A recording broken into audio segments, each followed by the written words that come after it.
Praise lord అండి అందరికీ. Bible reading in 6 months. Day 85 March 26. రెండో భాగంగా కీర్తనల గ్రంథం 93వ అధ్యాయం నుండి చదువుకుందాం. యెహోవా రాజ్యము చేయుచున్నాడు, ప్రభావమును ఆయన వస్త్రముగా ధరించి ఉన్నాడు. యెహోవా బలము ధరించి బలముతో నడుము కట్టుకొని ఉన్నాడు. కదలకుండునట్లు భూలోకము స్థిరపరచబడి ఉన్నది. పురాతన కాలం నుండి నీ సింహాసనము స్థిరమాయెను. సదాకాలము ఉన్నవాడువు నీవే. వరదలు ఎలుగెత్తెను, యెహోవా వరదలు ఎలుగెత్తెను. వరదలు తమ అలలను హోరెత్తినట్లు చేయుచున్నవి. విస్తార జలముల ఘోష కంటేను, బలమైన సముద్ర తరంగముల ఘోష కంటేను ఆకాశమునందు యెహోవా బలిష్ఠుడు. నీ శాసనములు ఎన్నడూను తప్పిపోవు. యెహోవా ఎన్నటెన్నటికీ పరిశుద్ధతయే నీ మందిరమునకు అనుకూలము. కీర్తనల గ్రంథం 94వ అధ్యాయము. యెహోవా ప్రతీకారం చేయుదేవా, ప్రతీకారం చేయుదేవా, ప్రకాశింపుము. భూలోక న్యాయాధిపతి లెమ్ము, గర్విష్ఠులకు ప్రతిఫలమిమ్ము. యెహోవా, భక్తిహీనులు ఎంతవరకు ఉత్సహించుదురు? భక్తిహీనులు ఎంతవరకు ఉత్సహించుదురు? వారు వదరుచు కఠోరమైన మాటలు పలుకుచున్నారు. దోషము చేయువారందరూ బింకములాడుచున్నారు. యెహోవా చూచుటలేదు, యాకోబు దేవుడు విచారించుటలేదు అనుకొని యెహోవా, వారు నీ ప్రజలను నలుగగొట్టుచున్నారు, నీ స్వాస్థ్యమును బాధించుచున్నారు. విధవరాండ్లను పరదేశులను చంపుచున్నారు, తండ్రి లేని వారిని హతము చేయుచున్నారు. జనులలో పశుప్రాయులారా, దీనిని ఆలోచించుడి. బుద్ధిహీనులారా, మీరెప్పుడు బుద్ధిమంతులవుదురు? చెవులను కలగజేసిన వాడు వినకుండునా? కంటిని నిర్మించిన వాడు కానకుండునా? అన్యజనులను శిక్షించువాడు, మనుషులకు తెలివి నేర్పువాడు దండింపక మానునా? నరుల ఆలోచనలు వ్యర్థములని యెహోవాకు తెలిసి ఉన్నది. యెహోవా, నీవు శిక్షించువాడు, నీ ధర్మశాస్త్రమును బట్టి నీవు బోధించువాడు ధన్యుడు. భక్తిహీనులకు గుంట త్రవ్వబడు వరకు, నీతిమంతుల కష్టదినములను పోగొట్టి వారికి నెమ్మది కలుగజేయదువు. యెహోవా తన ప్రజలను ఎడబాయువాడు కాడు, తన స్వాస్థ్యమును విడనాడువాడు కాడు. నీతిని స్థాపించుటకై న్యాయపు తీర్పు జరుగును. యథార్థ హృదయులందరూ దానిని అనుసరించెదరు. దుష్టుల మీదికి నా పక్షమున ఎవడు లేచును? దోషము చేయు వారికి విరోధముగా నా పక్షమున ఎవడు లేచును? యెహోవా నాకు సహాయము చేసి ఉండని ఎడల నా ప్రాణము శీఘ్రముగా మౌనమందు నివసించి ఉండును. నా కాలు జారేనని నేను అనుకొనగా, యెహోవా నీ కృప నన్ను బలపరచుచున్నది. నా అంతరంగమందు విచారములు హెచ్చగా, నీ గొప్ప ఆదరణ నా ప్రాణమునకు నెమ్మది కలుగజేయుచున్నది. కట్టడ వలన కీడు కల్పించు దుష్టుల పరిపాలనతో నీకు పొందు కలుగునా? దుష్టులు నీతిమంతుల ప్రాణము తీయుటకై వారి మీద పడుదురు. దోషులని నిర్దోషులకు మరణము విధించుదురు. యెహోవా నాకు ఎత్తైన కోట, నా దేవుడు నాకు ఆశ్రయదుర్గము. ఆయన వారి దోషము వారి మీదికి రప్పించును, వారి చరిత్రమును బట్టి వారిని సంహరించును. మన దేవుడైన యెహోవా వారిని సంహరించును.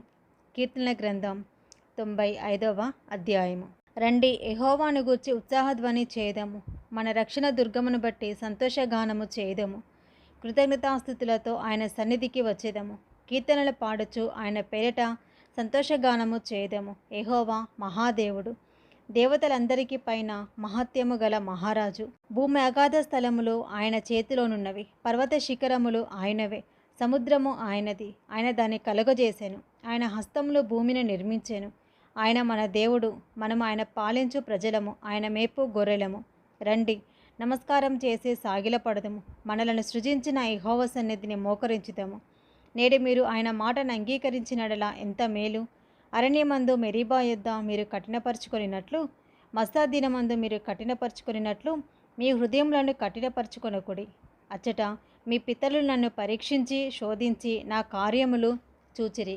40 ఏండ్ల కాలము ఆ తరము వారి వలన నేను విసికి, వారి హృదయమున తప్పిపోవు ప్రజలు, వారు నా మార్గములు తెలుసుకొనలేదని అనుకుంటుని. కావున నేను కోపించి వీరెన్నడను నా విశ్రాంతిలో ప్రవేశింపకూడదని ప్రమాణం చేసి తిని. కీర్తనల గ్రంథం 96వ అధ్యాయము. యెహోవా మీద కొత్త కీర్తన పాడుడి. సర్వభూజనులారా, యెహోవా మీద పాడుడి, యెహోవా మీద పాడుడి. ఆయన నామమును స్తుతించుడి, అనుదినము ఆయన రక్షణ వార్తను ప్రకటించుడి. అన్యజనులలో ఆయన మహిమను ప్రచురించుడి, సమస్త జనములలో ఆయన ఆశ్చర్య కార్యములను ప్రచురించుడి. యెహోవా మహత్యము గలవాడు, ఆయన అధిక స్తోత్రము పొందదగినవాడు.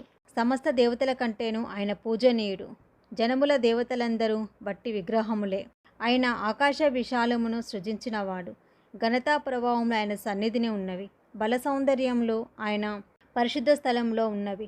జనముల కుటుంబములారా యెహోవాకు చెల్లించుడి. మహిమా బలములు యెహోవాకు చెల్లించుడి. యెహోవా నామమునకు తగిన మహిమ ఆయనకు చెల్లించుడి. నైవేద్యము తీసుకొని ఆయన ఆవరణంలోనికి రండి. పరిశుద్ధాలంకారములు ధరించుకొని యెహోవాకు నమస్కారము చేయుడి. సర్వభూజనులారా ఆయన సన్నిధిని వణకుడి. యెహోవా రాజ్యము చేయుచున్నాడు. లోకము కదలకుండా స్థిరపరచబడి ఉన్నది. న్యాయమును బట్టి ఆయన జనములను పరిపాలన చేయును. ఈ వార్తను అన్యజనులలో ప్రకటించుడి. యెహోవా వేం చేయుచున్నాడు. ఆకాశము సంతోషించునుగాక, భూమి ఆనందించునుగాక, సముద్రమును దాని సంపూర్ణతయు ఘోషించునుగాక, పొలమును దాని యందున్న సర్వమును యెహోవా సన్నిధిని ప్రహర్షించునుగాక. వనవృక్షములన్నయు ఉత్సాహధ్వని చేయునుగాక. భూజనులకు తీర్పు తీర్చుటకై యెహోవా వేం చేయుచున్నాడు. న్యాయమును బట్టి లోకమునకు, తన విశ్వాస్యతను బట్టి జనములకు ఆయన తీర్పు తీర్చును. కీర్తనల గ్రంథం 97వ అధ్యాయము. యెహోవా రాజ్యము చేయుచున్నాడు. భూలోకము ఆనందించునుగాక, ద్వీపములన్నీయు సంతోషించునుగాక. మేఘాంధకారములు ఆయన చుట్టూ నుండును. నీతి న్యాయములు ఆయన సింహాసనమునకు ఆధారము. అగ్ని ఆయనకు ముందు నడుచుచున్నది. అది చుట్టూనున్న ఆయన శత్రువులను కాల్చివేయుచున్నది. ఆయన మెరుపులు లోకమును ప్రకాశింపజేయుచున్నవి. భూమి దాన్ని చూచి కంపించుచున్నది. యెహోవా సన్నిధిని, సర్వలోకనాథుని సన్నిధిని పర్వతములు మైనం వలె కరుగుచున్నవి. ఆకాశం ఆయన నీతిని తెలియజేయుచున్నది. సమస్త జనములకు ఆయన మహిమ కనబడుచున్నది. వ్యర్థ విగ్రహములను బట్టి అతిశయపడుచు చెక్కిన ప్రతిమలను పూజించు వారందరూ సిగ్గుపడుదురు. సకల దేవతలు ఆయనకు నమస్కారము చేయును. యెహోవా, సియోను నివాసులు ఆ సంగతి విని నీ న్యాయవిధులను బట్టి సంతోషించుచున్నారు. యూదా కుమార్తెలు ఆనందించుచున్నారు. ఏలయనగా యెహోవా, భూలోకమంతటికి పైగా నీవు మహోన్నతుడవై ఉన్నావు. సమస్త దేవతలకు పైగా నీవు అత్యధికమైన ఔన్నత్యము పొంది ఉన్నావు.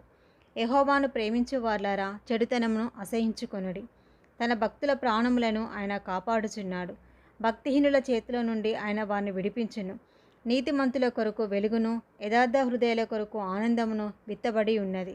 నీతిమంతులారా, యెహోవా యందు సంతోషించుడి. ఆయన పరిశుద్ధ నామమును బట్టి ఆయనకు కృతజ్ఞతాస్తుతులు చెల్లించుడి. ఇది 2వ భాగం అండి. Praise the lord.